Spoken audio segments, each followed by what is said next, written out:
A07 की। ये देखें डुअल सिम में और प्लस मेमोरी कार्ड का ऑप्शन भी है। आप एक ही वक्त में 2 सिम में और मेमोरी कार्ड यूज़ कर सकते हैं। ग्राफिक भी चेक कराता हूँ, तो आप देखिए इसके कलर ग्राफिक्स कैसे हैं।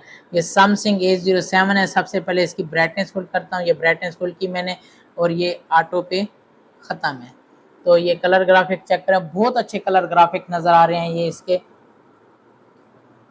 बिग डिस्प्ले है, 6.7 IPS का बिग डिस्प्ले है और 90 हर्ट्ज स्क्रीन रिफ्रेश रेट है।